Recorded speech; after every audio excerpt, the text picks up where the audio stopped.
Hey, so today we're going to be doing my culture shocks in Zambia part 2. I love the response, the feedback I had on the first one, which a lot of you agreed with, pretty much all of the points, the 5 points that I raised in that video. I still have a few of you saying that I sound like a Nigerian or that Nigerians and Ghanaians sound the same, but I'm just going to leave you to it because I have enough people saying that we totally sound different. So I'm not going to bore you today on that. But today we are doing part 2. Now, in case you're coming across this video for the first time, my name is Atswei. I'm a travel vlogger. I'm a travel curator as well. I love to travel and I document my travels. And so I was recently in Zambia. I had such an amazing time, 3 weeks. Oh my God. And I was in Mongu for the Kuomboka ceremony. I was also in Livingstone, got to experience the Mosotunya Falls, also known as the Victoria Falls.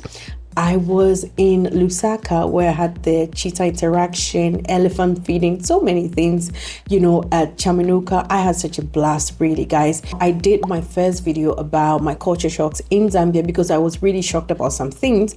I mentioned 5 things in that video. If you haven't seen it, go to my channel right here, the video just before this one. Go check it out, and then when you're done, come check this one out as well. Okay, so now we're going to be talking about extra 5 things I was shocked by. This is something that shocked me in Zambia because I didn't see this coming. Zambians mention the time differently from what I'm used to in Ghana. In Zambia, they use the 24-hour clock format, whereas in Ghana, for what I'm used to, we use the 12-hour clock format, right? And so what is 3 p.m. here in Ghana, a Zambian will say it is 15 hours. Now, this confused me in the beginning. Like, you're speaking with airlines, you are calling Airbnbs or hotels, dealing with restaurants or acquaintances you are meeting, and they're giving you time in 24-hour format. Dinner is for 19 hours. The event is at 18 hours. Check-in is 14 hours. What? Or this is going to be like 22 hours. Initially, I was like, an event is 14 hours. What are we going to be doing? Because I thought that was like going to be the duration for the event. I didn't know they were actually stating the time the event was going to start. So this was a little confusing for me in the beginning. And then finally it clicked. And when it clicked, it now took me a little while to adjust. I just didn't know Zambians had this military clock format. I had no idea. That was really interesting. That was fun to adjust to. And I'm gonna be honest, at some point I started to like it. I started to like it very much because it felt like some adulting upgrade. At some point, I started to say it before they will say it. As though I were a citizen or I'd been living there for a while. Yeah, I really started to like it. My culture shock number 7. I lost count trying to keep up with the number of malls, shopping malls in Zambia. To be specific, Lusaka. What? Listen, there's a mall everywhere, every corner. What exactly is going on? What exactly is going on in Lusaka? There's East Park Mall. I think that's my favorite so far. It's a really big mall. And the variety there, I really love that mall. It's just, I love it. And then there's Waterfall Mall. I think so. There's Garden City Mall. Yes, there's Garden City Mall. Long Acres. Yes, there's Long Acres. There's also Arcade. I'm not sure, but I think Arcades, there's a mall also like that. There was a time I was looking for a tripod because I lost my tripod and I was just looking for one. So I put online, and then this person said, go to this mall, go to that mall, go to this mall, go to that mall, go to that other mall. I was so surprised at the number of malls in Zambia. In Lusaka, we would be driving somewhere and then I'll see a mall. We'll be driving off somewhere else, just a few minutes past the other one, I'm going to see another mall. Of course, like I said, the East Park is my favorite. It looked to me that that's the biggest mall in Lusaka. I could be wrong. If you're Zambian, just let me know. But of all the malls that I was at, East Park to me felt like the biggest. It was beautiful also, and it was the busiest, so I loved going there. Aside that, it just had, of course, I guess because it was the biggest, it had a lot of variety as compared to other malls, lots of restaurants. When you go to East Park, you find lots of people there also. I think it's a great place to just meet people, possibly even meet other foreigners as well. And there were lots of things you could do at the East Park. They had this chess, a giant chess that you could play standing. That was really interesting. The guys who play the flutes on the weekends as well. It also felt family friendly. I don't know, I really love the place. How many malls exactly are in Lusaka? Tell us. I was so shocked by this. Guys, Zambians love chicken. And that's not a shocker. Hold on, just stay with me. I'm going somewhere. It's not a shock to see that, a country loves chicken. The shock to me was, as a Ghanaian, to find out that almost all of the chicken that is consumed by Zambians in Zambia, they're locally grown chicken. That is dope. Locally grown fowls. If you're watching this as a Zambian, this may be like, what's the big deal? It's no surprise. Now, let me wow you. Coming from Ghana, we import a huge percentage of the chicken that we consume, especially frozen chicken.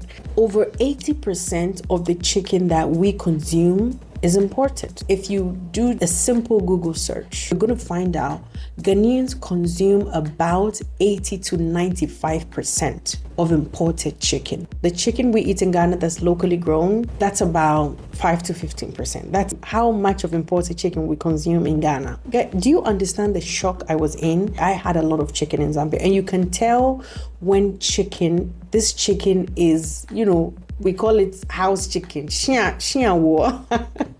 You can tell shia wo from like a foreign chicken. You can tell the difference.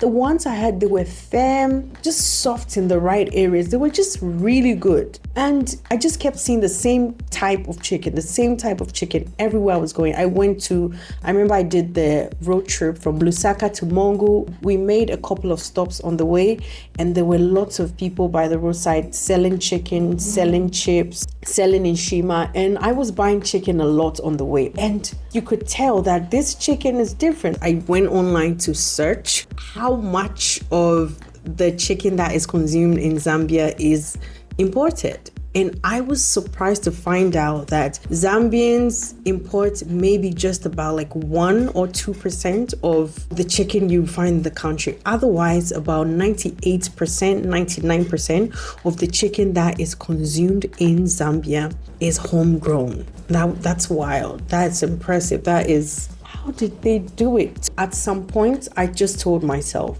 homegrown chicken is part of Zambia's national identity. Period. Also, I don't know what the correlation is, but there was this runabout that I kept using at some point. There's a statue of this really big fowl at the runabout. I've forgotten what my Yango driver, the explanation he gave to the fowl being there. If anybody knows the story, please tell me in the comment section, because I've totally forgotten. Does it have any correlation with the fact that you have a lot of the chicken you're consuming in Zambia being homegrown? I want to know. So this culture shock was a real culture shock to me. Still is. Zambians don't eat snails. I don't know if Zambians have any kind of history with snails, but I want to know. What is the history between Zambia and snails? Zambians cannot stand the mere sight of snails. Why? That's a real delicacy here in Ghana. I'm telling you, you can find snails in Zambia, but they don't eat them. They don't even like to see them. They don't want to be near them. And I was like, why? Because for me as a Ghanaian, we love snails. I love snails. And let me blow your mind with this, especially if you're Zambian. Snails cost more in Ghana than chicken. I was at the market recently, and if you follow me online, you know this. So I went asking for the prices of snails, and I found 5 big snails for almost $30, almost 500 kwacha for 5 big snails. That's how much snails cost here in Ghana. Snails are expensive in Ghana, more expensive than chicken, more expensive than beef. That's how much a lot of Ghanaians love snails. So I was shocked that Zambians cannot stand the sight of snails. They would not eat it. I've heard from other Zambians who are like, they'll rather starve than have snails for food. Oh my God. Instead, my shock, Zambians love caterpillar, which I was not able to bring myself to taste on this particular trip, maybe on the next one. For people who don't like snails, I was shocked to find out that they love caterpillar. And apparently some Zambians even eat mice, like mice. You know, mouse, rats, mice, you know, in the family. Apparently, some Zambians eat mice. So I was like, if you can eat caterpillar and you eat mice, what is snail that you can't eat? What is an innocent snail that you can?